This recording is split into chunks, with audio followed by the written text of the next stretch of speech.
Hello all, and welcome to the Brooklyn Rail's Common Ground. I'm Anya, the events assistant here at the Rail, and I have the pleasure and the privilege of being your MC today for a conversation featuring James Clifford, Hearne Pardee, and Thyrza Nichols Goodeve.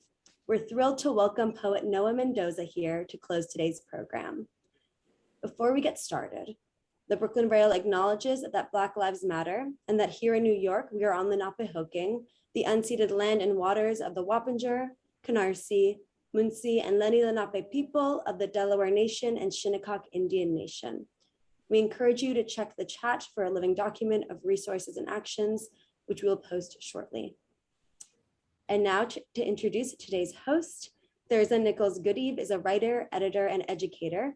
A former senior art editor, she is now an editor-at-large at the Brooklyn Rail. So without further ado, please, Thyrza, take it away. Thank you. Really a pleasure to be here. I have done several of these, and I always want to thank the Brooklyn Rail team for all of this. Today's subject is a couple of things. It's about James Clifford's work, but it's through two personal relationships with him.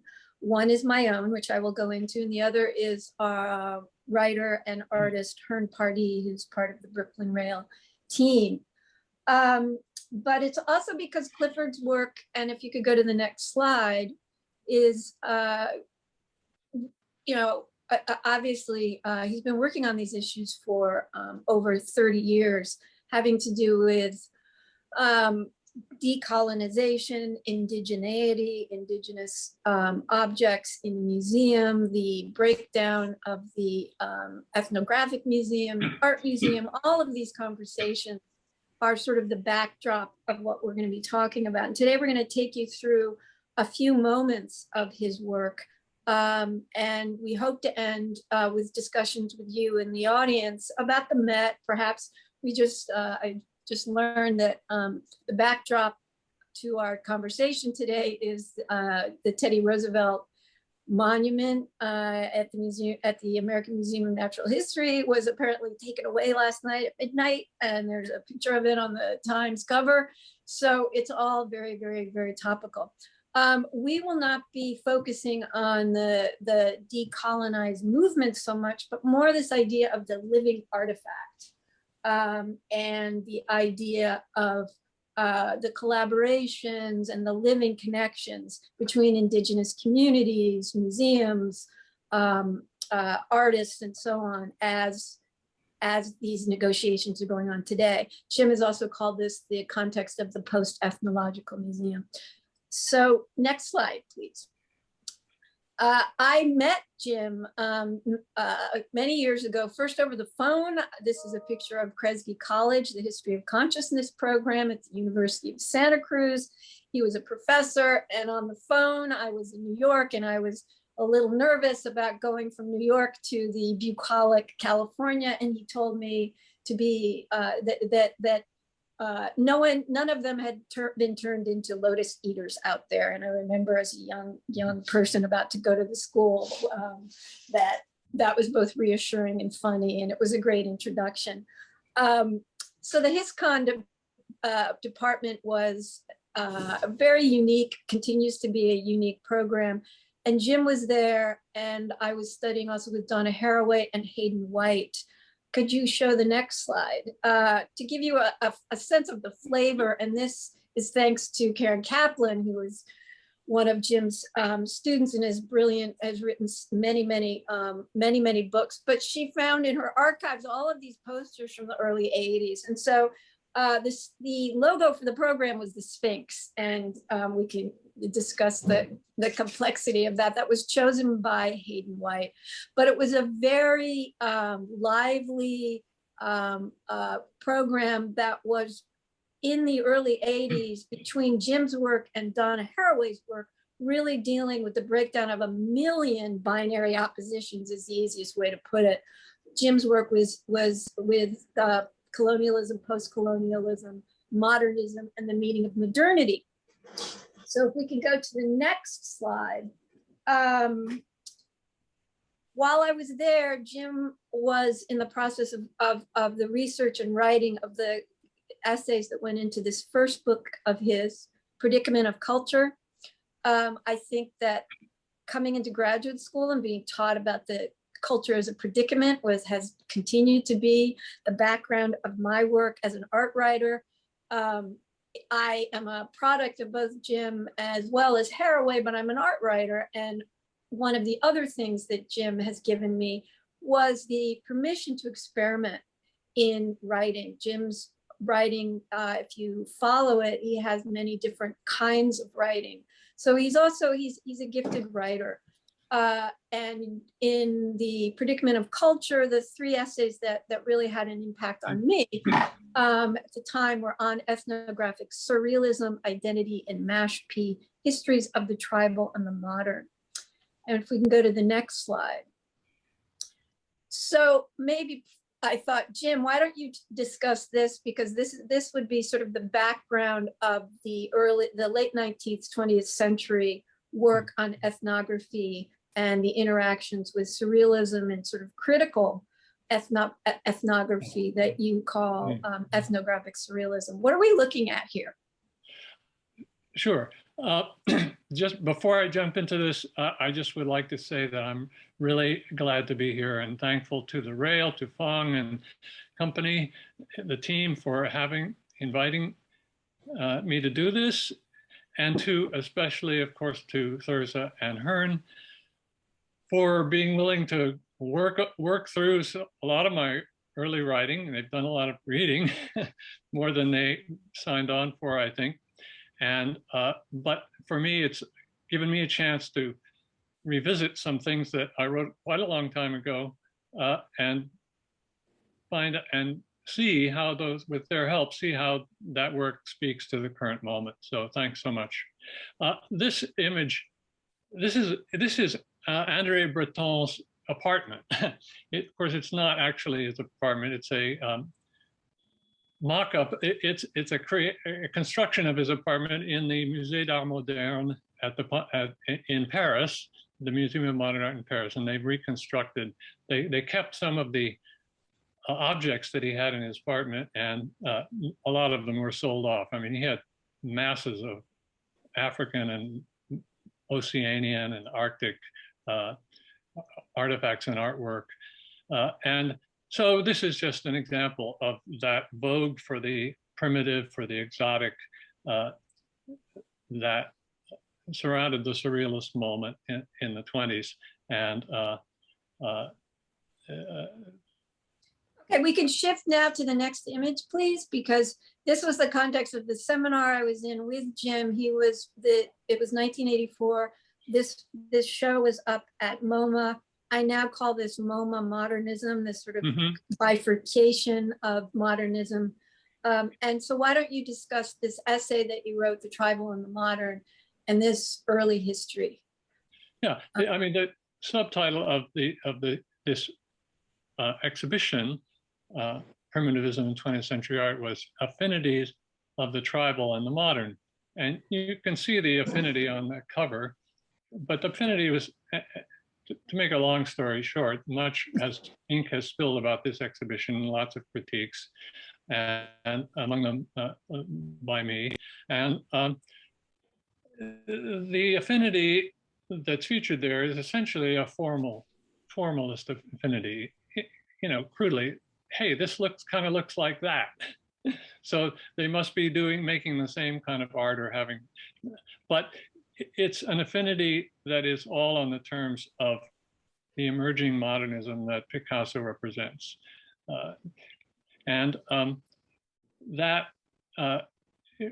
When I said histories of the tribal and the modern, now substituting histories for affinities kind of just opens up the moment in which this is happening, which is a late imperial moment. But it also suggests that these objects are in history, and that history, as we know, is unfinished. History is the past. It's also what we're lost in the present, and it's also where we're going. And so yeah. I'm just going to interrupt so I can sure. move us on, because this is a placeholder. We're not going to focus on this, but this is obviously the backdrop to what your work is now about this idea of the living artifact. And if we can have the next slide, it's going to start to set up our move into the conversation with Hearne, who has a whole other story that's very different than mine of how he got to know Jim. So Hearne, why don't you tell us sure. your relationship so to New much. Caledonia, and this book. This book is Jim can talk about this book. It's his first book. Right. Yeah. This. Thanks again to everybody. It's a privilege to be here. And I envisioned this conversation as kind of following Jim's trajectory from. He and I should say, we connected because we both shared early formative experiences in New Caledonia, which is a place not many people have even been to. And, next slide, please. There it is. Maybe I should start with my own history. I came there really sort of by random because I was an undergraduate at Yale University, and they started this thing called a 5-year BA program for people to take a year off and go to a non-Western culture for a year. And I volunteered, said sure, and happened to meet with a visiting professor from France, Jacques Barrault, who was a great ethnobotanist who was an expert on agriculture in the Pacific and from New Caledonia. And he suggested I could come with him as his assistant on a research trip. And so I went there and started in that way and ended up working in the same area where Maurice Leinhardt, the person that Jim's book concerns, in the Wailu Valley in New Caledonia. And I became a teacher for the elementary school in the mission, which was the basic mission that Maurice Leinhardt had established. I was able to live in a village much as he had. This was in 1966, 67. And I was working with these children, which was a wonderful way to get a very dense and engaged participation in the life of the village. I had the students make pictures of the things they did, people working in the gardens and so forth.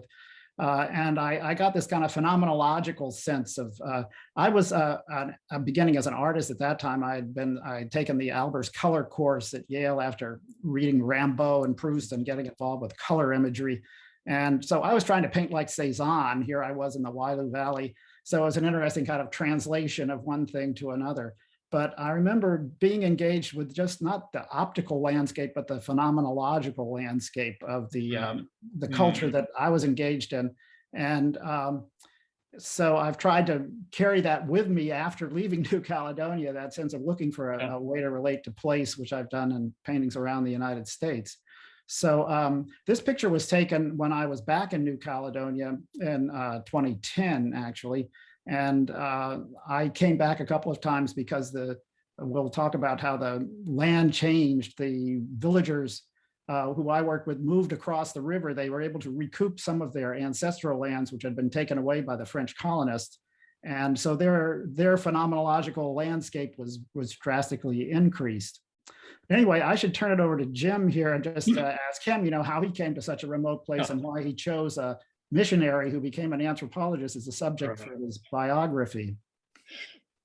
Okay, but before I talk about that, could we go back to the map, this previous slide?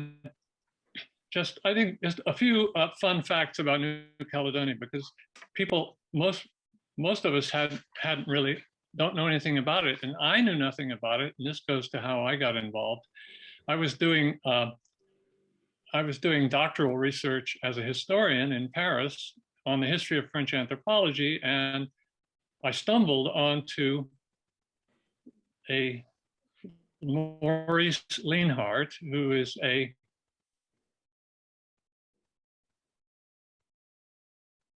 anthropology in the 20th century. Didn't have any famous field workers like Margaret Mead or Bronislaw Malinowski, but they did have Maurice Leinhardt, who after his 20 plus years as a missionary in New Caledonia had a second career as an anthropologist in the Paris University. And I got very interested in him, and I stumbled into his archive, and before I knew it, I was writing a biography about him, but not only about him, but about this place, New Caledonia, that I had never heard about. And you know, I had no idea that I would write a dissertation about a missionary. Nothing could be farther from my mind. I had all the anti-missionary prejudices of a good secular liberal. And I still have those. I wish the missionary movement had never happened, but it did, and it is happening, and it's a big aspect of colonialism and now globalization. However, missionaries come in many forms, and Leinhardt was a liberal missionary. Let me say just two things about New Caledonia. I'm sorry, I'm going to be really brief though. This Melanesian island has had and still has many, many languages in that one island. It's a big island. It's a big mountainous island coming up out of the Pacific. Captain Cook stumbled on it, and people say that he was so lost that he thought he was in Scotland. In any event, he saw those mountains coming up out of the ocean, and he reminded him of the highlands, and he said, okay, I'll call it New Caledonia. It was a penal colony for the French in the mid-19th century. It was their version of Botany Bay in Australia. It was a penal colony, and it became a settler colonial colony, a very brutal colonial regime, a lot of land expropriation, a lot of displacement, a lot of disease, a lot of conquest went into it. And it is still a settler colonial place, but where the population balance between the Melanesians, who are called Kanaks, the Melanesian Kanaks, and the settler colonial French, who are deeply rooted there, and I might say heavily armed, who are called Caldos. They have a pretty much 40% population balance, and then there's 20% more there who are kind of Pacific mixed and others from French Polynesia. That's the situation there. It's also very rich in nickel, and therefore it's very much part of transnational capital, and actually the production now of batteries for electric cars. If we go back to Maurice Leinhardt, when I started to look into his work, and I followed it rather closely through all his letters and archives, I found that he was his idea of being a missionary was different from what I had imagined missionaries were like. He was not delivering the gospel to the benighted primitives, but he was involved in a 20+ year translation experiment, not just of texts like the New Testament, but also of the Christian religion that he brought and the traditional religion and spirituality, which is inseparable from a sense of place, a very immanent and land-based spirituality in New Caledonia. Then if we go to the next slide.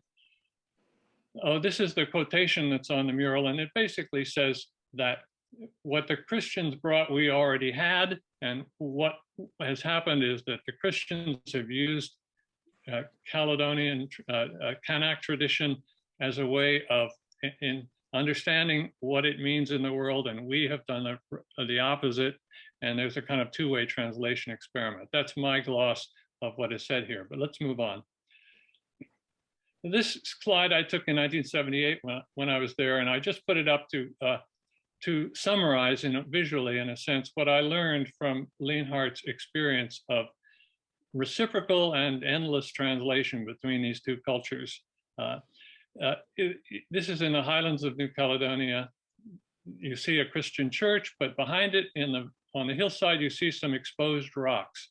In New Caledonia, rocks like that exposed on a hillside are almost always spiritual presences. They are ancestral or totemic forces. So this is an image which suggests that the relation between these two spiritualities, these two kinds of God, is not a zero sum before, after.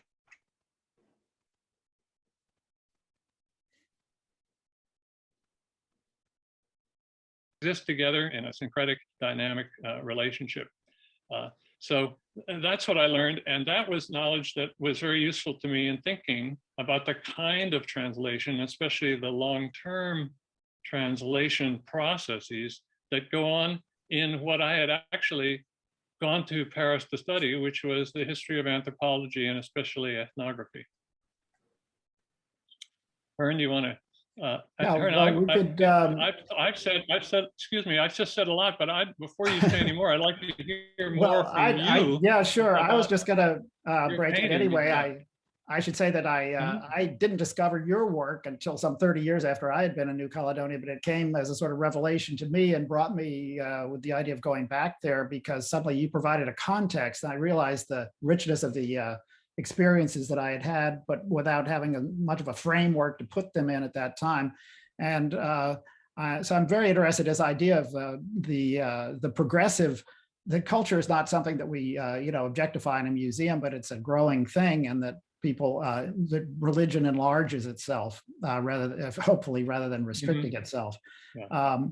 And then I think at your time there, which came about 10 years after mine, you actually encountered Jean-Marie Tjibaou, who I think is the next slide. And he had, I was always impressed in your writings about how you really deconstructed the context of the ethnographer, the anthropologist who went and lived in a tent in the village, tried to learn the native language and talk to them about their kinship relations and so forth. And all the strange things that go on with that, the presumptions of authority, which is a colonial power relationship, and objectivity, which is this science really is what he's doing. And Tjibaou came along and he kind of reversed the terms on that. And he said, well, the Melanesians are going to define their own culture now. We're going to call them Kanaks, spelled with a K, instead of the French version, the derogatory term Kanak.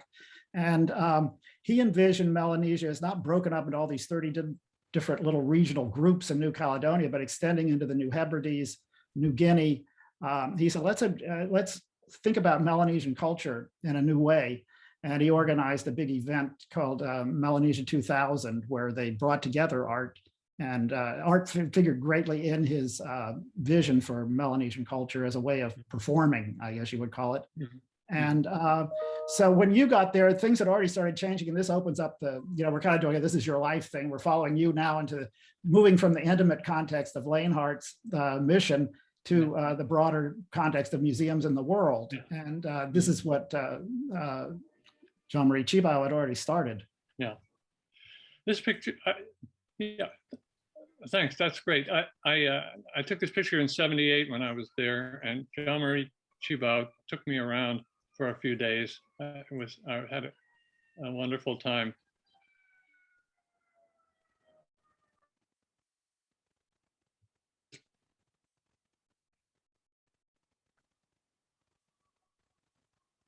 We were trained as either priests or Protestant pastors. Again, another one of those outcomes of the missionary experience that were not intended by the original missionaries. Tjibaou was a priest, but he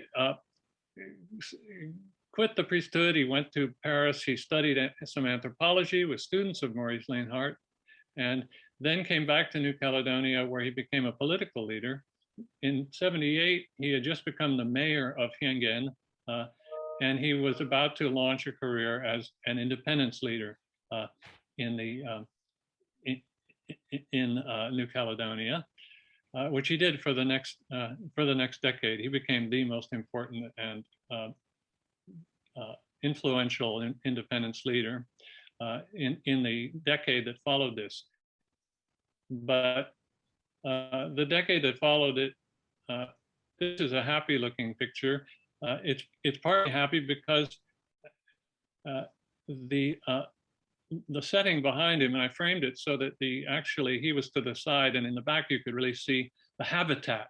The habitat behind those trees are all symbolic, and they mark the habitat, and they mark the place where Tjibaou's clan, his tribe, they call him in New Caledonia, his tribe had lived, had been displaced by colonists, forced out up into the hills, but now had returned as the slow decolonizing movements were proceeding in New Caledonia, and had returned to their land. Like the people in Wailu that Hearne visited, they were returning to ancestral lands. And this was a good moment for him. But the moment turned dark. We can see the next slide. This is a picture taken by Hearne. Do you want to talk about it, Hearne? Yeah, well, colonialism was still there as a very violent, oppressive force, and as Chiba gradually got more power for his movement, and the colonists, the settlers, were very threatened by that, and some of his relatives were attacked. Their car was attacked by a bunch of people with guns on their way back from a meeting, and a number of them were killed. Among them, some of Jean-Marie's relatives. And this memorial exists on the road where this happened. There's pieces of the car that are still left there. This again was in 2008. I took this picture, which was, long after the events. So this massacre happened in '87. It was part of a escalating violence between independence-minded Kanaks and settler colonial Caldoche. Chiba felt that the spiral of violence could only be destructive. For one thing, the Kanak could never win militarily with guns. If they were going to prevail, it had to be done in a more long-term and negotiated way. So he made a deal with the French government of François Mitterrand.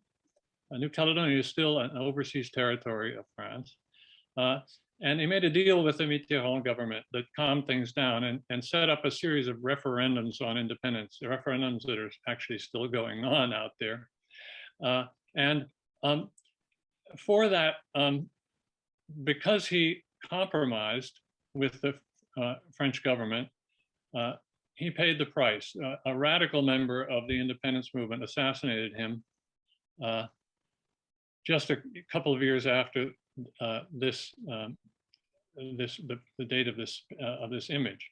And as Chiba was much admired both in New Caledonia but also in France, and because of that, after his assassination, a project he had long desired, which is to build a Kanak cultural center, went on a fast track and became a presidential project for François Mitterrand. And because it was a presidential project, it got the funding. I'll show you a picture of it. This opened again 10 years after Chibao's assassination in Nouméa, the capital of New Caledonia, the white dominated capital of New Caledonia. This is the cultural center. If you'll back up to the last slide, you'll give us, this is a picture I took basically of the habitat in the Highland Valley in the Wailu Valley in Caledonia. But it expresses for me that sense of place, that sense of certain kind of lightness, and the use of trees, the use of space, and this was the sense of space and the habitat that the architect Renzo Piano tried to translate into the cultural center that he designed. Go to the next slide. And here you can get a sense. It's a strange looking building. You know, these so-called cases, big houses, they represent the traditional big house of New Caledonia, but in a sort of a feathery, light kind of way. Piano built this, but it's what's important to notice in this slide is that this cultural center is located in the capital. That was important to Chibao. His vision was a cultural center which is an outward-facing vision of Kanak society, as Hearne said, related to other Melanesian places and to the wider world. It was an indigenousness that he was pushing, which would be fully in the modern global environment, not a merely local operation. So that's why the center, he wanted to have it in the capital, where the white society had to look at it every day, and also where the wider world could have access to it. Could we go to the next?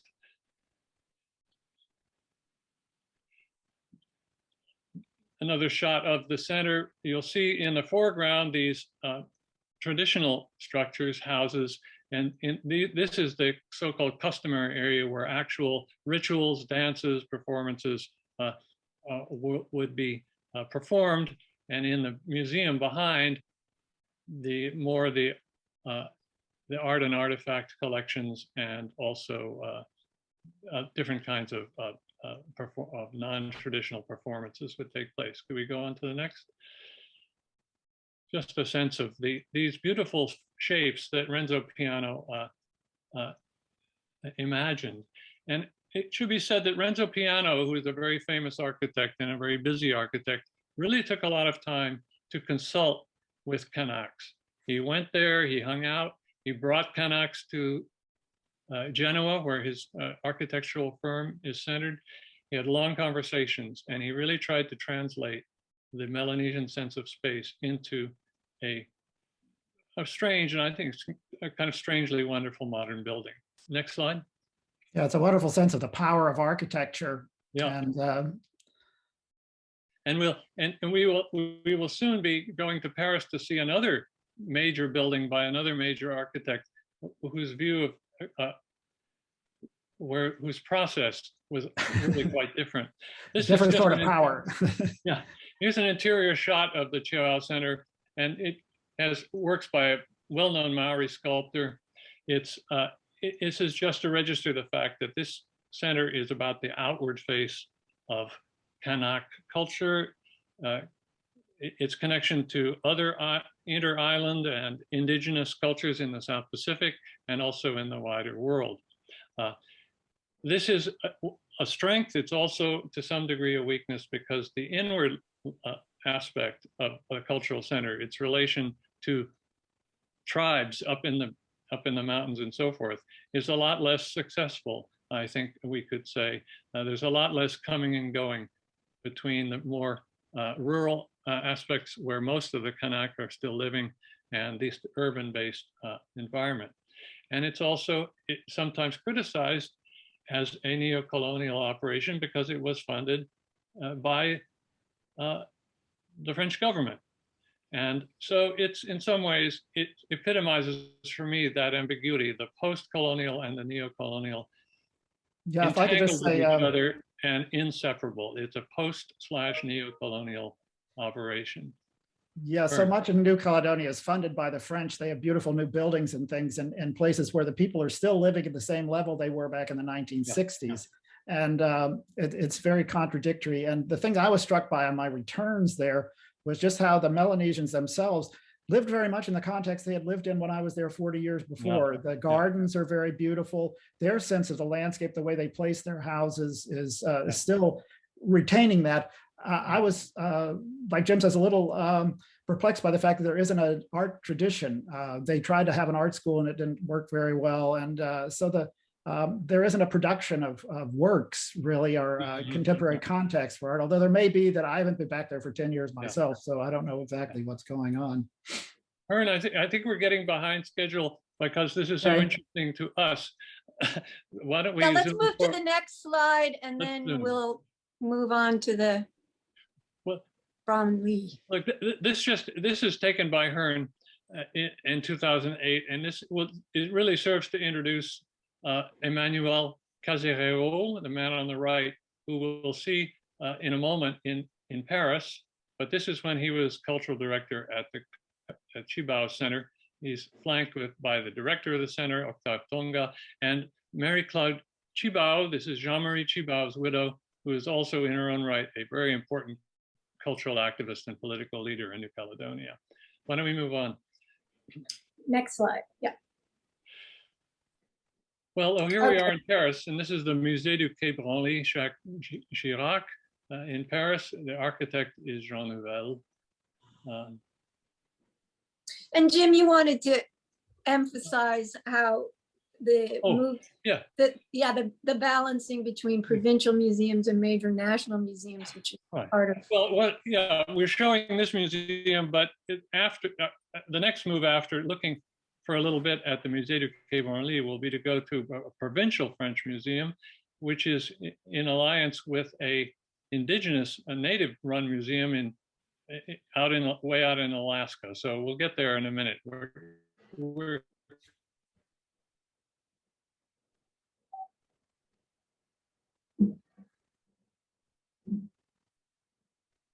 Sorry about the connection problems. any of the peoples whose work is represented in his museum. And in fact, he basically designed a museum and especially a display space for the permanent collection that really is a primitivist fantasy. Let's go to the next slide. This is the interior of the Quai Branly Museum. It's very dark. Nouvel has written that he wanted to communicate the magic of these they called them first arts, art premier. It's really just another way of saying primitive arts, but they couldn't use that word at that time. And Nouvel micromanaged the lighting, the positioning. He really had his hand in all sorts of things in this museum in a way that I think received and deserved a lot of criticism. But I would also say that the Quai Branly Museum, which gathered a lot of funding and a lot of people working there, has a lot of other things going on, a lot of temporary exhibitions and conferences and so forth, which do not fall into the primitivist mold that Nouvel established. Can we go just quickly? This will just give you an idea of how things are displayed there. Very lit in a sort of, in a kind of boutique-y kind of style, not much context, very aesthetic, a very aesthetic approach. Next one. Yeah, an African fetish, lit in such a way that you almost think you're in a kind of a voodoo, I don't know, voodoo ritual or something. It's really kind of shocking in a way, but luckily a lot of other things have been happening at Quai Branly, and I want to focus on those. Next one.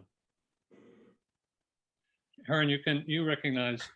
Right, this is Emmanuel, who we saw in the previous one, who was the cultural director at the Centre Chibao. He actually is from the region where I worked, and I stayed in his father's house when I went back to visit. And he has emerged, moving on to Paris from New Caledonia to organize this huge exhibition of work from New Caledonia in European museums. And he's emerged from that now to become the president, which is really a total transformation in the face, I would say, of French great art museums. Right. Yeah, to have a Kanak president of a museum of this prestige is just unheard of, and so we'll see what's going to happen. The exhibition that we're going to have a very quick glimpse of in a moment, that Emmanuel Caserero and Roger Boulet organized, is really probably the best thing that Quai Branly has really ever done in the mode of exhibitions. But prior to the exhibition itself, a really crucial part of it was several years of research through all the museums of Europe, and there are many that hold New Caledonian artifacts, and to identify and inventory and photograph and actually bring some of them into this exhibition. That gathering of Kanak culture from its dispersal was a crucial part of this whole operation, and it's all part of establishing the presence of Kanak culture in the wider world, and very much in the sort of Chibao vision. And the other important thing is that this exhibition we're about to look at was in Paris, but the next stop was Nouméa. It was sent back. It traveled to New Caledonia, where it was viewed in the Chibao Center and by a rather different audience. So this is the exhibition that he curated. Kanak, l'art est une parole. Art is a parole. Parole means word, but it really means expression in the broadest possible sense of expression, including, for example, the landscape, including the body, including gesture, including all sorts of things. Parole in Melanesian translation has all of those connotations, and the exhibition tried to translate the Western concept of art with its formalist and kind of object-centered assumptions into this much more phenomenological and dynamic register. We look at a few things. We'll go through it very, very quickly. Just these are the kind of things. On the left, you see an iconic kind of sculpture from New Caledonia. It's the sort of thing that can be appreciated in a formalistic kind of way. And there are plenty of objects in this exhibit that could look to a Western like Indigenous or primitive art. On the right, you see a important object, part of the parole, the voice, the expressivity of the traditional chief. This is an axe made out of serpentine, this beautiful rock that you can find in New Caledonia, which has been carved down into a very thin blade. It's part of the ceremonial accoutrements of the chief who is the parole, the voice, the spokesperson of the tribe. But you'll notice that they chose to use one that has this Christian cross affixed to it, because this was an axe that was somehow ended up in the possession of Catholic missionaries who added that cross. And the exhibition recounts the travel history of the object from New Caledonia to France and now back to New Caledonia. And it gives you a sense that these are objects that are in motion. They're not stuck in the past. They have historicity. They're historical objects. The next pictures. The show also shows a lot of material about how Kanaks were represented by outsiders. On the left, you see a photo studio in Noumea where Kanaks are dressed up to create postcard images of the authentic savages. And on the right, you see that stuff that was all over European in the 19th century journalism, images of cannibal rituals. This is the Kanak as cannibal. The outside view, as it were, and the inside view meaning, how Kanaks would represent themselves to themselves and to others, and then the outside view are both present and active in this show. And in fact, the show is designed to juxtapose an outside view and an inside view. And the claim of the show is that Kanak identity in the 21st century is composed of both. It's not that the inside view, the purified view of Kanak tradition, is the real thing and the other is some colonial imposition. But no, both of them are aspects of the historicity of Kanak identity today. And that's what's really, I think, original and really quite wonderful about this show. And it's also a show that doesn't hide some pretty ugly stuff. Here, you'll see the next slide, just for a quick example.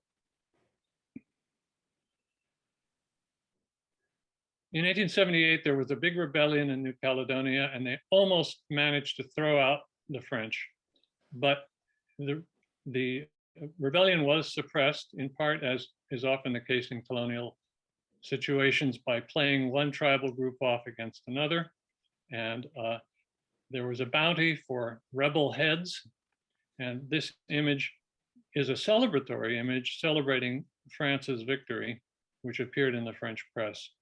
And this kind of thing is also in this exhibition. So it's an exhibition that has a very dense, both aesthetic and historical palette. And I think is really quite exemplary for the sort of thing that can be done in a major European museum to unmake assumptions about primitivity and primitive art, and et cetera, et cetera. So I think we're going to go to our next example. Next slide. Yep. Yeah.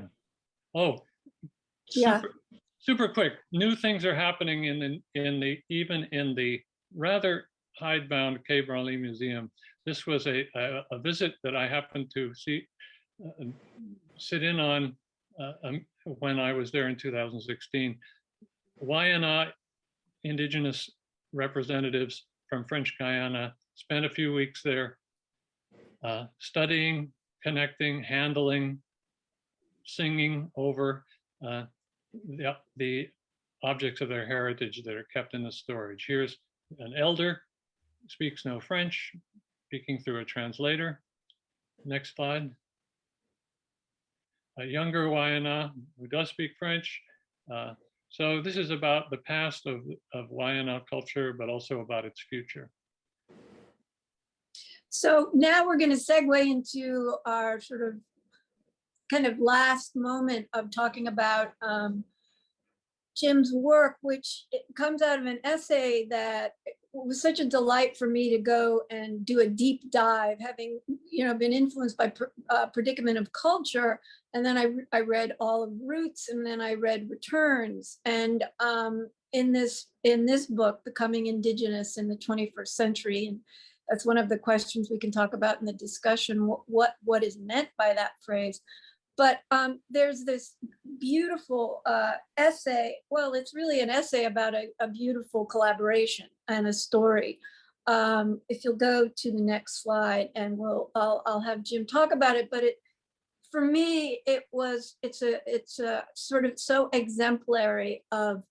It's a provincial museum in Alaska, but it's about the Native communities and the artists that are living there now, and the activation of both their history, which is brutal and colonial, and we'll get into it with Jim. I learned also that they have Russian colonialism as well as American colonialism to deal with, and then Jim will get into the deep history of masks that were collected actually by a provincial museum in France, of all places.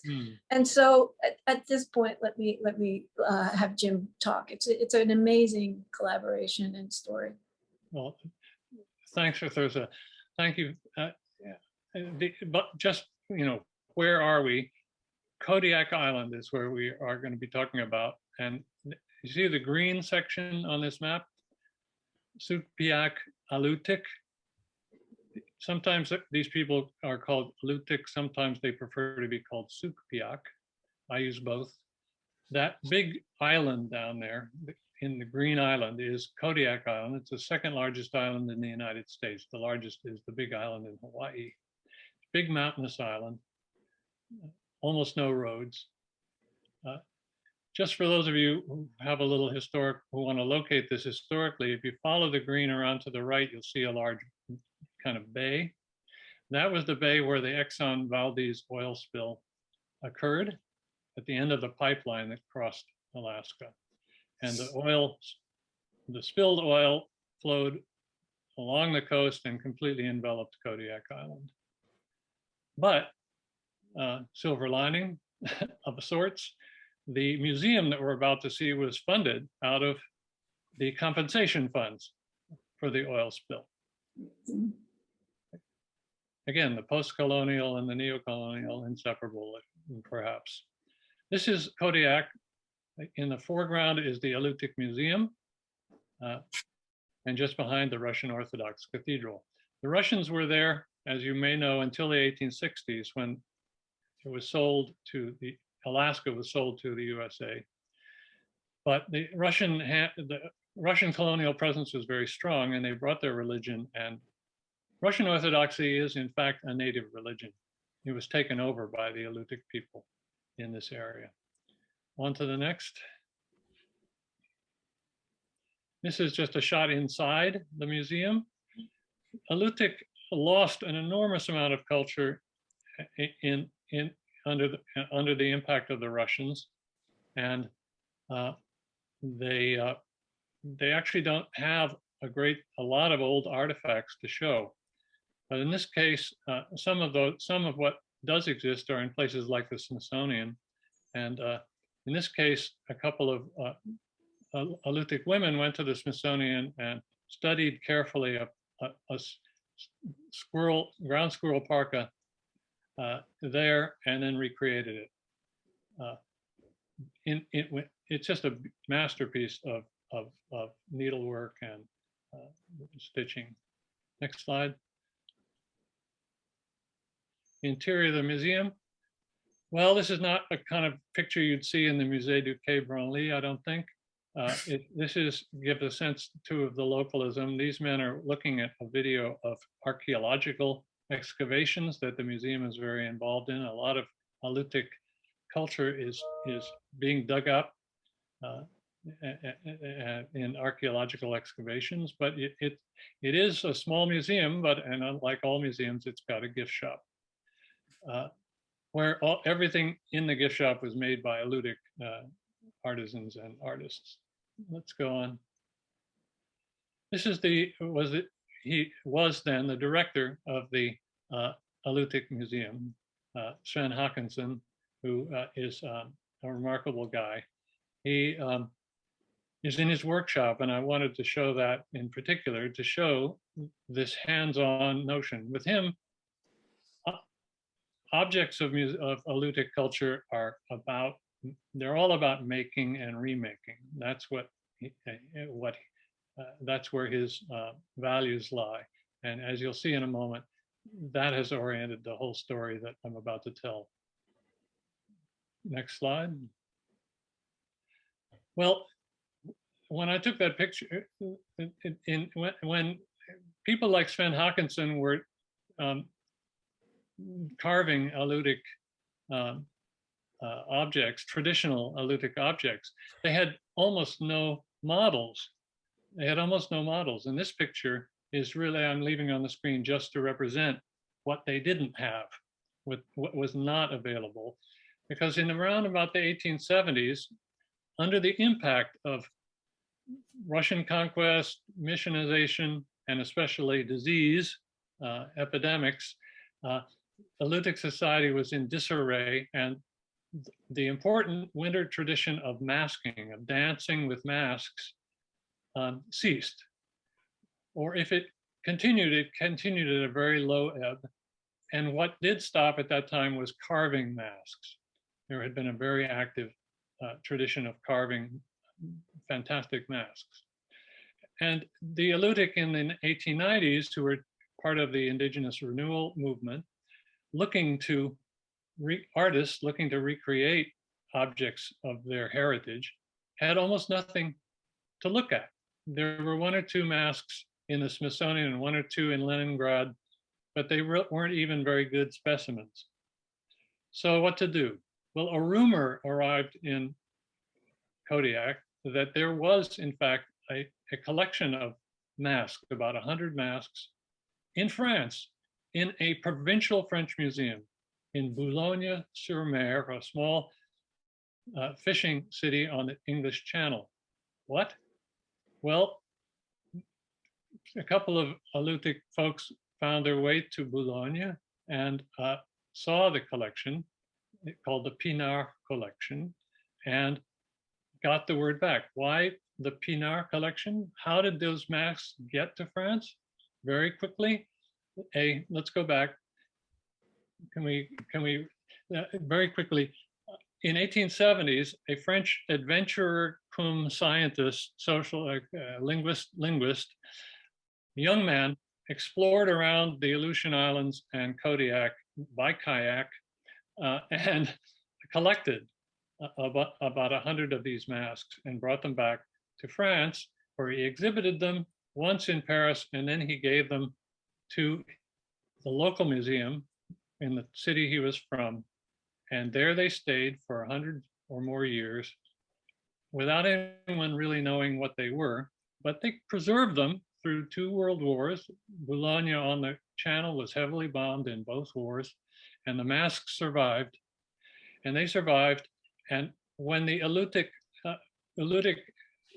people like Sven Hawkinson turned up,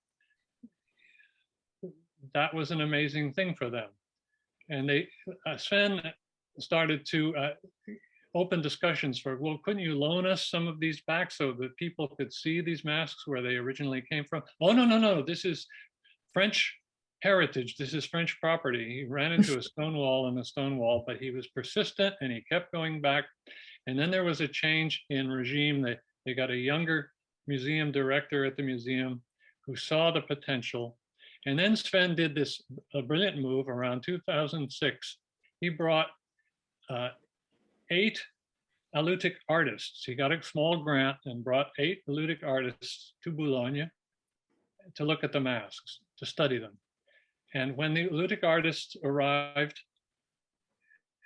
the Chateau Musée staff had laid the masks out on a table, and the artists entered the room and saw these objects from their heritage of 100 or more years before that they had Next never slide, seen before. please. And they all burst into tears. And this impressed the French. And the French realized, whoa, whoa, whoa, these masks really are something. They have some whole other meaning. The artists, this is a picture of them, studied. They were practical artists, so they studied, photographed, described the mask very carefully because they wanted to make new ones. Next slide.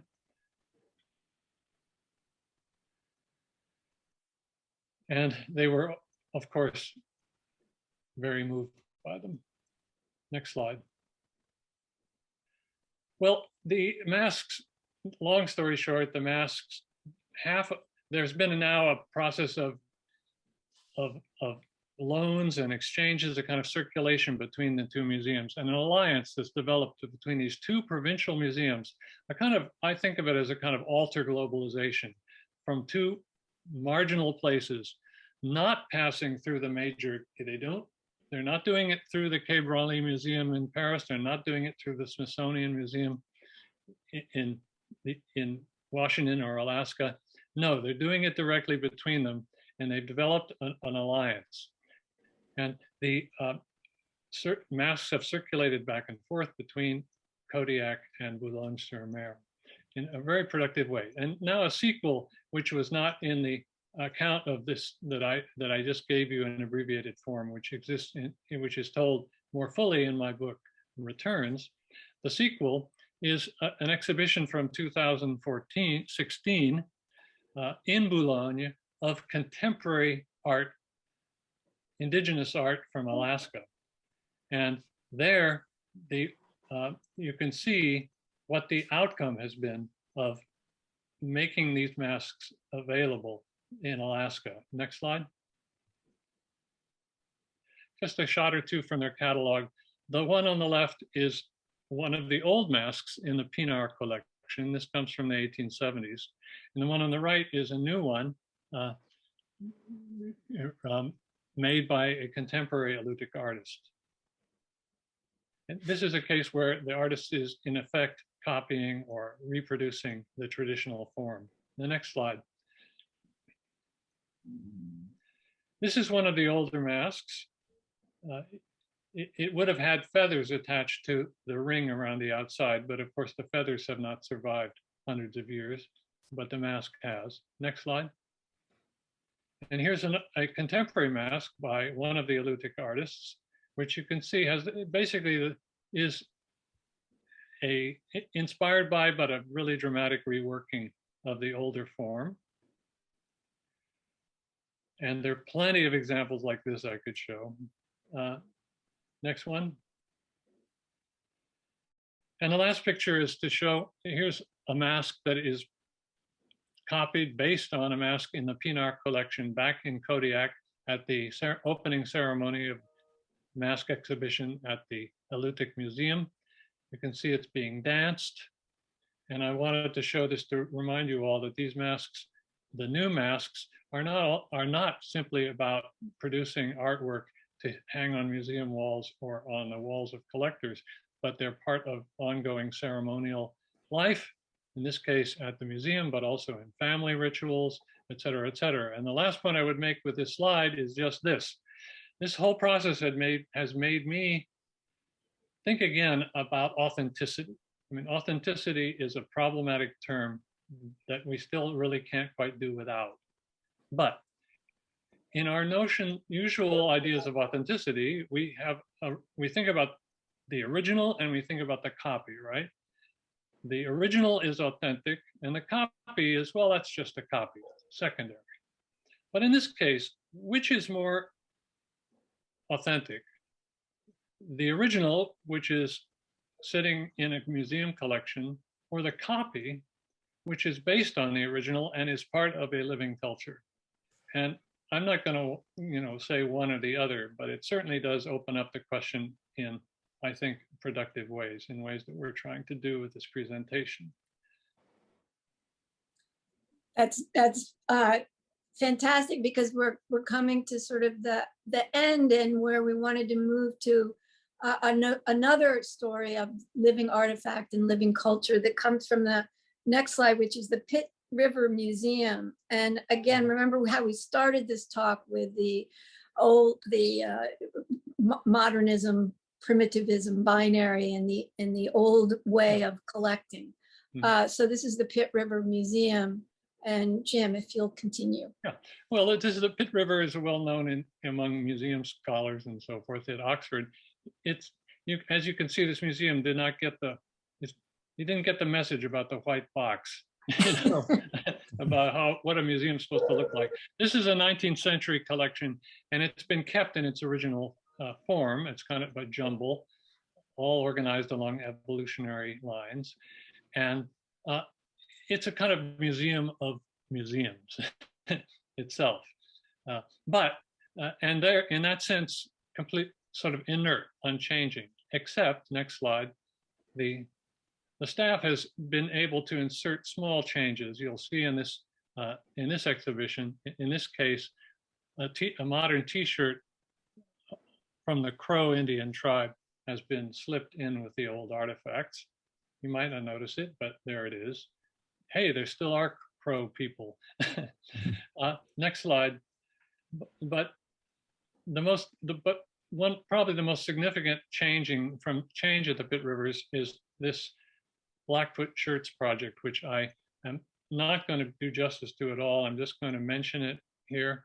I think in the chat, I've put out a URL for some literature on it. It's very much worth reading. The museum holds a collection of these Blackfoot shirts from southern Alberta and northern Montana. And these are painted shirts. They're very fragile and very beautiful. From a variety of connections, Blackfoot individuals, representatives have come to Pitt Rivers. They've touched and held the shirts. They've been deeply moved by them because these are ancestral presences. These shirts have a living spirit in their view. That they give a real connection to an ancestral past, which is really, is simply not there right now in those places. Once those visits had been arranged, and of course they're expensive, the Blackfoot asked that some shirts could be sent back so that they could be part of ceremonies, and so that young people could see them and connect with their tradition. And this put the museum staff in a bind, because you can imagine the conservation people. These shirts are very, very fragile. But they discussed it, and I think made a courageous and right decision. They decided, yes, we will send them back. They carefully cleaned and preserved them as much as they could, and made special crates, took out a lot of insurance, and sent it all back to Alberta, where Blackfoot people came and touched them. They had touching sessions, and where ceremonies were performed, and then after a while, the shirts were returned. There was a disagreement about whether it was right to return them or not, although many Blackfoot people said, no, this is how, right now, you're much better able to preserve them than we are. But what has been established is an ongoing connection, an ongoing alliance. And this is not the end of the story of these shirts or the relation of this museum to these societies. So if you can find some literature on this, I think and read up on it, I think you'll find it really, really interesting, because they go into the details of it and also the problems going forward that are associated with a project like this. And yeah, so they're coming to the end, and because when I read this story and heard these stories, this actually is spoken about in Jim's essay, The Post-Ethnological Museum, which is a keynote he gave in 2018, which goes through all of this history. And when I read this, I was so moved and fascinated by this, the idea of a museum as this conservator having to be provoked into, are we going to let these very fragile objects out and be part of ritual again and be part of the community that is right there, that is happening. And throughout reading Returns and much of Jim's work, when I went back to reading The Predicament of Culture, I found this remarkable quote that we're going to end with before we move to some little bit of discussion of the Met. If you can bring up the next slide, because again, it brings back this, our topic, living cultures in colonial connections. And excuse me, this, by the way, I had completely forgotten that I had this quote in that book back then, and thanks to Thyrza. Whoa, I can see that I was really onto something way back then. Go ahead. Well, this was the pleasure of rereading Predicament of Culture. As for anybody who has not read it, go and read it. It's as though it was written now. I mean, even though a lot of the conversations have changed, and I was just so struck by how many of the themes then, especially the research that Jim has done in the writing on, resilient Indigenous communities, and just the entire definitions of, and all of the work that's being done with the collaboration. So this quote, I'll just read it briefly, is from the curator at the Musée de l'Homme, and she describes the grandson of one of the Indians an Indian who'd come to Paris with Buffalo Bill, right? So we're getting all sorts of layers going on here. And he was searching for the painted skin tunic that his grandfather had been forced to sell to pay his way back to the United States when the quote unquote circus collapsed. So she has these tunics in the collection. And so she shows them to him, and he pauses before one of them. And he's obviously very emotional, and he told the meaning of, this was all of a sudden this object that had been seen as sort of dead past and from somewhere else, literally becomes alive. And, the meaning of this lock of hair, of that design, why this color had been used, the meaning of that feather. This to me is just such a profoundly moving moment. And this garment, formerly beautiful, as she says it, and interesting, but passive and indifferent, little by little became meaningful, active testimony to a living moment through the mediation of someone who did not observe and analyze, but who lived the object. And I love that idea of living the objects that are in these museums, and for whom the object lived. Now, she says it scarcely matters whether the tunic is really his grandfather's. So that extraordinary moment of contact, of conversation, of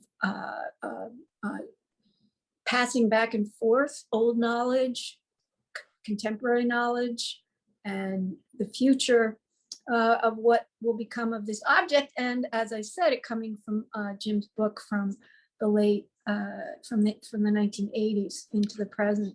So Jim, did you want to say anything more about that? Oh, no, go ahead. Okay. So this was sort of the way I, in trying to, I'm very proud of us, trying to put into an hour a conversation that could sort of set up all of the different nodal points of what Jim's work is about, giving a kind of the landing of, say, the 1984 MoMA Primitivism and Modernism show. But now moving us into, as I said, the present, all of these movements towards decolonization, or the discussion of, and whether that's possible. So you could show the next slide, and this is what we're opening up for discussion. We also have other things that Jim can talk about with the Museum of the Met, the American Museum of Natural History. As we said, it's Teddy Roosevelt getting plucked out in the night last night. But this is my colleague and friend Miguel Luciano, who I teach with at the School of Visual Arts. And he was part of a 3-year residency. He was invited to the Metropolitan Museum. And I invited him. I don't think he's here. If you are, speak up, Miguel, but I don't think he was able to come. But go to the next slide. What Miguel was trying to do, can you go to the next slide? Yeah. So what Miguel was doing is, Miguel's work has been very much about the Puerto Rican community in East Harlem, where he lives, and the Museum del Barrio there. And so he created a replica or a living version of this what's called the Zemai Cojaba, which was from, as you can see, 1974 to 1020. And he refashioned it, and if you go back to the next slide, back to the earlier slide, please. Yeah, you can see, so he made a new one, and he situated it in as a block party for the Puerto Rican community in East Harlem this past summer, as a way to bring this object that's sort of been sitting in this museum, pre-Columbian object, into the active community of Puerto Rico, and the complexity of Puerto Rican identity and the Taino culture there, and the discussions around indigeneity, which perhaps could be part of our discussions. If you go to the next slide again, and then the last slide, yeah. So here is a quote from Miguel, where he says, "I worked with the Met's imaging department to create a high-resolution 3D scan of the semi that was translated into a bronze replica that can now have a life outside of the museum." So it's really a testament to all of this work that is going on in some museums. The semi is symbolically liberated from its museum vitrine, and here returned to a community context where audiences that share cultural connections to its history and heritage can access the work directly. And as Jim has mentioned, it's a collaboration between two museums. It's the collaboration between the Metropolitan, which has a long history, and a Musée del Barrio, and this contemporary artist, Miguel Luciano, whose work is about the Puerto Rican community and its living culture. And I definitely look up Miguel's work. It's fantastic. He's done a lot of great work. So that brings us to sort of the moment. This really was a conversation that we wanted to sort of set up through Hearne's experience, my experience of Jim. I also forgot to mention that Jim's son, Ben Clifford, has been one of our writers and editors. And that was one of the great gifts to me as a senior art editor, that Ben came into our fold as well. But what we really want to do now is open it up as a discussion, because there's obviously so many issues that we just sort of touched on and ran over, and just wanted to really present Clifford's work so that we could have a discussion. So at this point, I think I will turn it over to Anya and see if there are questions, or open it up to the audience, or open it up to Jim and Hearne. So thank you. Thank you so much, Thyrza, Hearne, and Jim. I mean, yeah, if you have any final comments before we turn to the audience Q&A. Yeah, I just like to say something that I was struck looking at the image of the street scene with the sculpture. And taking it back to the idea of a village, I mean, in New York, the neighborhood is the village. And I'm trying to recall, as I did when I was first in New Caledonia, that experience of the intimate connection to things that you have. And can you ever have that experience in a museum in such a formal, institutional place? And I think seeing some of the responses that we talked about with the Alaskans coming to France and crying, when do we see that in a museum? It questions the whole experience of the museum culture, which is worldwide now. Yeah.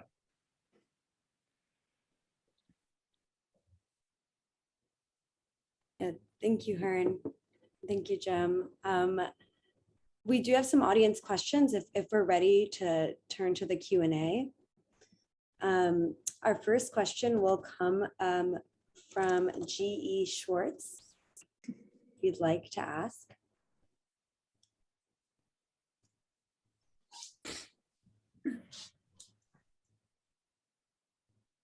Oh, we can't hear you. Oh, unfortunately, we can't hear you. I think there's an issue with your audio, GE. So I'm going to turn to another question, and then maybe we'll come back to you once your audio has been fixed. Thank you all, as always. We're now going to go to TO. If you'd like to ask your question. Hi. Could you comment on the central concept and role of museums in Western colonizing cultures, and not just ethnographic museums as repositories of cultural plunder and ethnocide, and how that intersects with the notion of the desirability of participation and directorships by members of colonized cultures in perpetuating the museum per se as cultural institution?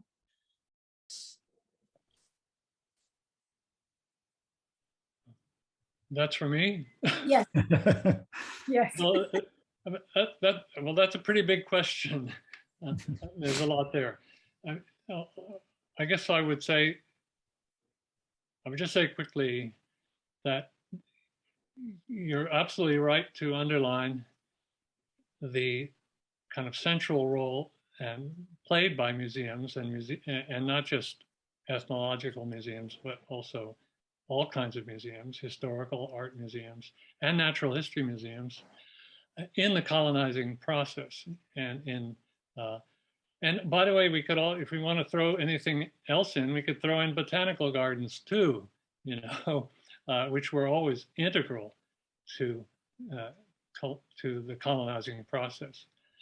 All of these collections and all of these things are part of a deep and often violent history. All I would say, though, is that we're not going to rolling back that history, as it were, sort of thing. If decolonizing, which is a process, I think is a absolutely necessary and powerful political process that needs to be pushed in as many ways possible. If decolonizing is going to make any changes, it's not going to step outside of that history. It's going to work within the ongoing constraints of colonization. Sometimes people say, oh, well, colonization never went away. It's all neo-colonization. And that's a strong argument that we hear a lot these days. In my view of colonization, its legacy, and also thus of the museum and its legacy, is that it's more complex than that and more dialectical. That is, there's a lot of bad news, and there's also a lot of good news in these traditions. And our job as activists and critics is not to stand outside and denounce, but to try to see where changes are actually possible, and also where changes have been happening and are already happening. And so I suppose that that is an orientation. That's a description to some degree of the presentation that we did today, where we focused on decolonial changes already going on inside museums. These are not changes that will revolutionize or abolish the museum or make it any less dependent on the funding from the state or funding from rich philanthropists or anything like that. Museums are institutions that exist within capitalist society, and if we might, in a certain, with a certain kind of purity of radicalism, we could say, get rid of capitalism, get rid of the colonial legacy. But to me, that's just very unhistorical way of thinking, and it actually involves a certain kind of complacency, because it suggests that you can be in a position standing outside of these historical processes. And what interests me most, and call me a liberal if you want, or some sort of reformist, but I'm always more interested in where things are already changing and how to make them change better and change more. The whole question of repatriation of objects that we haven't talked about is a great place to talk about this. And there again, absolutely necessary redistribution of the wealth that has found its way into European and North American collections, an absolutely necessary redistribution. But the idea of sending it all back, which you sometimes hear, makes no sense at all practically at all. And many of the people in question don't want it all back. So there's that. But some of it, something has to give, and it is changing. It's amazing that discussions of repatriation now have gotten so much further along than they did even just 10 years ago. So my feeling is, let's see what out of these deeply compromised legacies, let's see what can shift. Let's see where the changes might be, and let's see where the activism is. And often it's in places where you least suspect, it. Thank you for that great question and that answer. Our next question will come from GE, who has returned. And you should be able to. Am I on? Yeah, oh, great, thank you. And I'm so sorry about that. I don't know what quite happened. I'm fascinated by the relationships between these regional museums, the regional ones especially, is such a wonderful revelation to hear about today. And do you see that as a kind of actual way that we can become more aware of the sort of rhetoric of encounter between cultures? Well, I would hope so. I would just say that, the regional museum, we used to talk about, at least I used to use the phrase, the museum world. We talk about the museum world, and what did we mean by the museum world? We meant MoMA, we meant the Met, we meant the British Museum, we meant it. But now I've started to, given the research I've been doing, particularly on tribal museums, so-called tribal museums / cultural centers, which are very much a part of tribal life today in many, many places. I've now started to talk about the world of museums, from the museum world to the world of museums. And surprisingly, the museum that most staid and, dominant, class-dominant, ethnocentric, operation is incredibly mobile and localizable. Museum form is loose in the world. All sorts of people make museums about God knows what. And that involves a lot of insurgent populations and formerly marginalized populations. This is not the only thing. or even perhaps the most important thing in, you know, insurgent and anti-capitalist and anti-colonial politics today. But it is an important aspect, and I think it's one that is, I think, surprising, and it's something that I think people can relate to in a way. I mean, we talked about, I think, what Hearne's comment about neighborhood museum, that really rung a bell with me. If I had a sort of sweeping utopian solution, which I think, of course, is just that, and my solution would be to break up all these big museums, not cancel them, not abolish them, break them up, try to create a lot of smaller museums, because, in my own experience, if you want to have a moving experience with a collection, a small museum is the place where, for me, that can happen. And these big, massive things, these universal museums, as the British Museum likes to call itself, to me are inhuman in their scale and abstract in a bad sense. So and I think if we had lots of smaller museums and using modern technology, globalization is a bad thing, but it's also a good thing. Using the technologies of globalization, build networks and linkages, that's great. And that's already happening in the world of tribal museums. That's certainly happening. Every self-respecting tribe these days has a website. And so, when we all denounce globalization, let's just remember that fact. And that Facebook is a really crucial element of kinship networks in tribal societies. Because, of course, tribal peoples are dispersed now. Many of them live in cities. In fact, the majority of them live in cities. And how to maintain a community, a sense of community, well, et cetera, et cetera. Don't get me started on this, but thank you for your question. Thank you so much. And it's wonderful. And I know where we're going now. Mm-hmm. Well, good for you. I have a sense of it. Thank you. Thank you so much, GE. Our next question will come from Tim Weiskell, if you'd like to ask. Yes, that's very kind.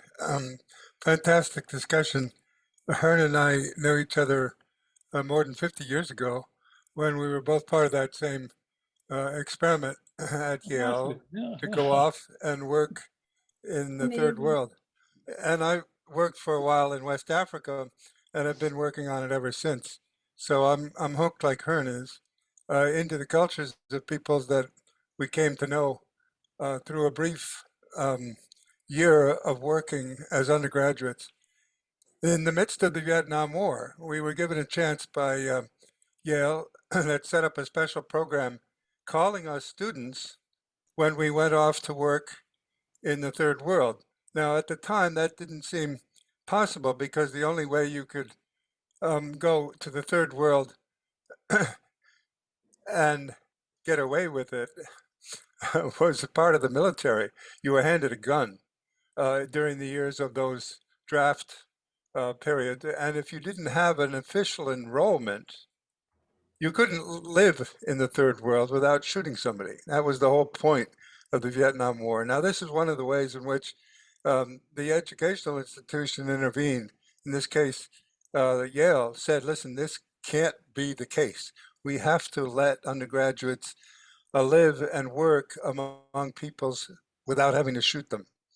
And in fact, they set up a program to make this possible, which Hearne and I were the really great beneficiaries of. 10 others of us joined at the same time, and we've had a life-transforming experience in that since.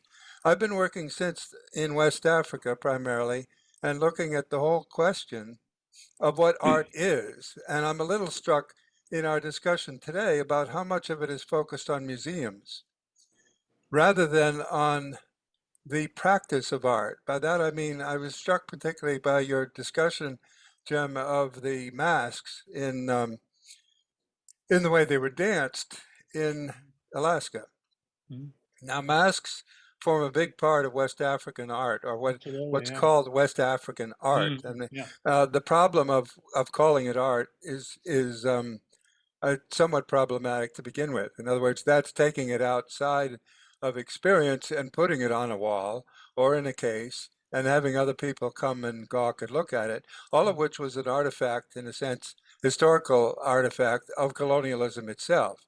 In other words, you froze ethnic identities and assigned particular attributes to particular peoples, whereas in West Africa, there was a far more fluid situation. Art flowed from one culture to another Yeah. in Africa. Yeah. Masks were regularly danced, usually as part of a ritual to get rid of incoming disease. In other words, there was wave upon wave of smallpox and infectious diseases brought by the Europeans coming in with trading relationships on the coast. And in response to that, wave upon wave of art were imported from the north, that is, from the inland areas, to be danced in rejection of and as a way of getting beyond the diseases, that is, they thought of them as their medicinal Yeah. capacity, and were therefore not thought of as art objects, but as ritualized responses to an otherworldly explanatory framework that was really quite different than what we call art in museums in the Western world. Now, I've been puzzling If ever I can since. interrupt for a moment, Yeah, I please would do. just say, yeah, this is exactly what Jim's work has been about. So, Jim, do you have a response or Oh, no, that's elaboration? Yeah, right. thank No, you. that's all very, yeah, very important. And we have focused on museums. We, Because you it's need the to have a Brooklyn focus. Rail. That's why we focused And on that was, it. well, The art yeah, it's the community. focus we picked. Yeah. But a lot of not only in the tribal museums and cultural centers I've been following, but also even in some of the major anthropological and other museums, now it's becoming recognized that these objects are not inert, and in fact, some museums are turning into, in effect, kind of lending libraries with respect to their source communities, as they're sometimes called. And the Museum of Anthropology at UBC up in Vancouver, will loan masks out to be danced, old masks, to be danced in potlatches, in ceremonies from Northwest Coast Indians. And this kind of thing is becoming more and more understood. And so there's, the taking things out of their context is square one for museum. Every museum does that. You can't have a museum without that. The very act of collecting takes things out of their context.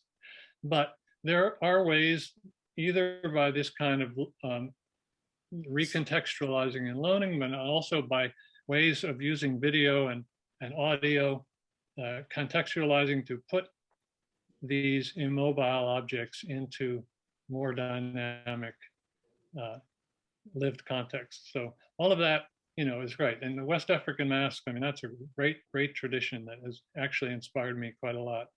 We could have a good conversation about that, but let's hear from somebody else. Yeah, thank you so much, Tim, for your wonderful contribution. Thank you, Thyrza and Jim. Our next question will be coming from Brittany. Brittany. Hi. Hi there. Yeah, so my question was, and we were kind of just talking about that, was about the accessibility of the artifacts, going back to the cultures that they belong to. So are they mostly, I mean, in like a standard case, are they usually available for loan back to the people, or is there a lot of red tape and funding issues involved? I remember going back to the garments that were on loan. I think it was at the Met that we were talking about earlier.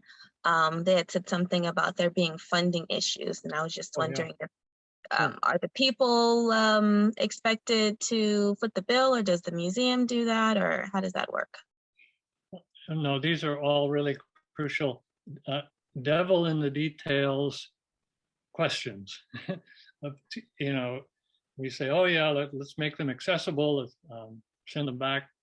Accessibility, more museums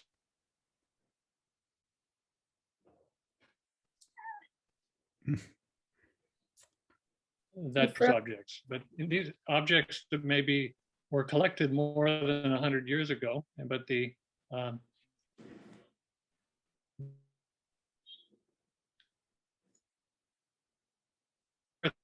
or being able to have a kind of special contact with the objects. But the devil in the details, yeah.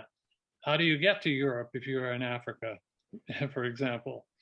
And with the closing of borders in Fortress Europe, you know, how are you going to get across the border? So all of these are really big obstacles, right? And as for loaning them back, that is happening, but you know, many of these objects are made out of wood, or they're feathers, or they're made out of fabrics, and they may be more than 100 years old. And frankly, you know, if they hadn't been collected by these museums, and sometimes they were robbed, but often they were purchased, or other times they were gifts. Even they were used as diplomatic gifts by the cultures in question. In any event, for whatever reasons these objects got to these European collections, if they weren't there, they wouldn't exist. Because if they had stayed in their original place without any, you know, climate control or anything like that, I mean, they would not be here. So sometimes but you know, so getting them back is tricky, especially if they're very delicate, and that requires, in museums, when I'm sure maybe you know this, but you know, whenever a work of art is loaned from one museum to the other, well, a lot of insurance has to be paid, special crates have to be built, you know, curators have to accompany the artwork on the airplane, you know, thousands and thousands of dollars to make this happen. So devil in the details. On the other hand, there's a lot of money. There are people and philanthropic and social agencies that will fund these kind of repatriations and these kind of contacts. And so my feeling is let's try to make them happen. To say, what's the alternative? What really? I mean, what is the alternative? We make you operate within the systems that you have. We could say revolutionize the, you know, rebuild the museums and the capitalist context in which they exist, rebuild them all from the ground up. But this is not realist. This is not realism. This is a certain kind of political visionary speech, which I think is important to hear, but it's not going to make it happen. Not at least in the near term. Thank you, Brittany. Yeah. Yeah, and thank you so much for that answer, Jim.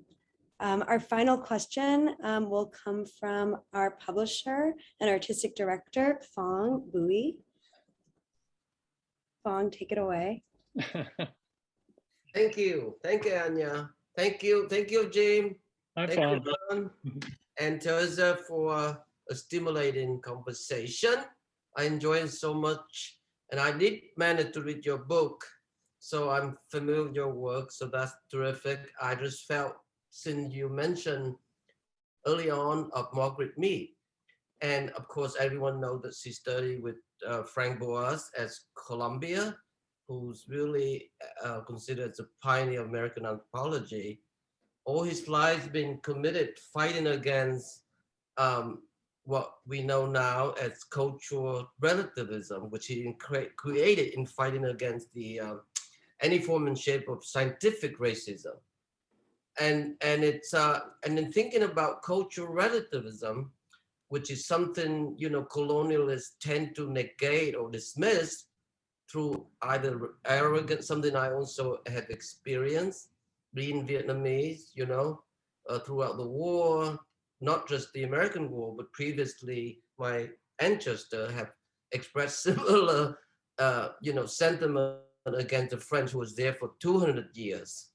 My question is that, you know, the idea of a person believes, whether spiritual or religious one, as well as political social practices, should be understood based on that person's culture. It's a very simple basis. And my question is that how does that tie in a way? Where does Boa's contribution to all of that lead into your own work, not just, you know, Maurice Leinhardt, who wrote a book about? Well, thanks, Hong, for that. You know, I'm sometimes understood to be some sort of critic of anthropology, and you know, and someone who is, you know, I don't know, deconstructed or undermined the discipline of anthropology, and I'm. It makes me unhappy when people talk about me that way. I mean, let's put it this way, I'm a loyal critic of anthropology. I think anthropology on the whole has been a good thing. Like everything in the history of colonization and capital that, you know, we all know and love to hate, that it's got problems and it is, but on the whole, I'm glad that we have had the Margaret Meads of the world, and I believe that the idea of cultural relativity, which you mentioned, is one of the really important ideas of the 20th century. You know, they're precursors of it, you know, in the different strokes for different folks kind of modalities that go, you can find that all the way back, you know, into classical times. But the idea of cultural relativity, the idea that of whole ways of life that people that are really profoundly different, and the idea that finding out, and the idea that penetrating and understanding and dialoguing with that difference takes a lot of work and a lot of time. And for example, it involves learning languages. Yes. You know, that's what modern ethnography, you know, put on the map. If you're a social scientist studying another culture, you had to go there and learn a language and spend some time. You know, okay, the details. How well do you know the language? How deep can you go? But certainly it's better than, a lot better than just going out there with a survey and getting people to check the boxes. Now I'm parodying certain forms of social science. You know, getting people to check the boxes and getting the answer that you had already built into your survey. Field work and anthropology involves going places and having experiences that you did not expect, and having things happen that pull the rug out from under you and make you stop and think. Or Maurice Leinhardt would say, you know, he would go out there in his first years as a missionary, he would ask some of the elders, he would ask them questions, and they wouldn't answer his question, and then he felt, oh God. But then 18 years later, they gave him the answer to his question, because it took that long, you know, to build the trust. And also there's certain things you don't say to young men, you say them only to older guys, you know, when they're ready to hear it. So all of this is only to say that in anthropology, in the world of social science, is a field that takes seriously the idea of cultural difference and takes seriously the difficulty and the possibility of cross-cultural translation. And to me, that's a critical idea that I am not willing to drop. And so thank you for that. Margaret Mead is one of them. I mean, Margaret Mead has her own problems as a researcher, but what she represented in American culture was the idea of cultural difference, and I think that's really important. Yeah, and you know, with what you mentioned there, doing the field work, be in the locale that you are researching, learning the language, getting to know the people there, something that our friend Mick Towson's been doing for a long while. But, you know, circling back to the, you know, Bill Rubin's infamous controversial show. I was in college. I took a trip from University of Art to go see the show. That was 1984. I took notes, was delighted to see all the works of art and those artifacts. You know, it's something that's been mentioned clearly by Tim just now, not regarded as work of art. But of course, coming upon reading later the text, I was vastly disappointed. And it's just so interesting to me, why would this willfully acted upon describing the formal aspect in comparisons of the two works seemingly doesn't quite make sense, because Bill Rubin himself has studied with Maya Shapiro, whose famous essay on style is really the result of the maker's emotional life, as well as tied into his or her social environment, the whole entire culture, you know, overall, as one, you know, one energy, not separate energy.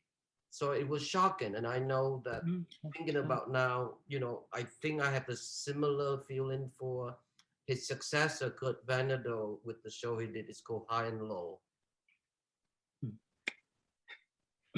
Thank you. Thank you so much, Fong. And thank you again for this excellent conversation. There's and James. This has been really illuminating, as you can see by all the questions and comments we've had. At the Rail, we have a tradition of ending these community events with a poetry reading. And today I'm thrilled to welcome our poet laureate of the day, Noa Mendoza, to the stage. Poet Noa Mendoza is a recent graduate from Vassar College. She has an upcoming chapbook in the works to be published by Wendy's Subway. So Noa, please, the floor is yours. Thank you, Anya. I'm just going to read a really short poem to close us off. Thank you for the fascinating talk. This is called At the End of the World, I'll Become a Banker. At the end of the world, I'll become a little Zoom window. I'll become a dirty short story. I'll become a spitting reptile. I'll become an aching glass. I'll become a red museum. I'll become an off-tune question. I'll become an intolerable car ride. I'll become a poem blankly listened to. At the end of the world, I'll become a banker, because nobody in my family is a banker.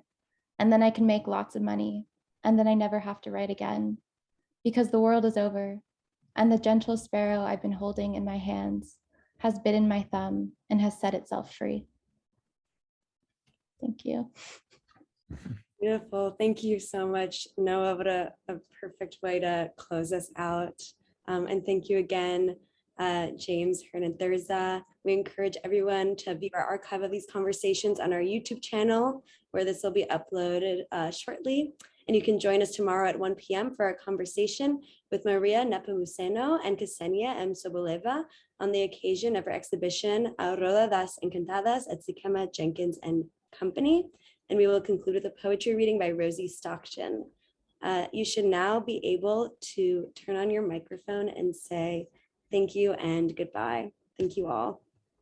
Thank you. Thank you. Thank you. Thank you.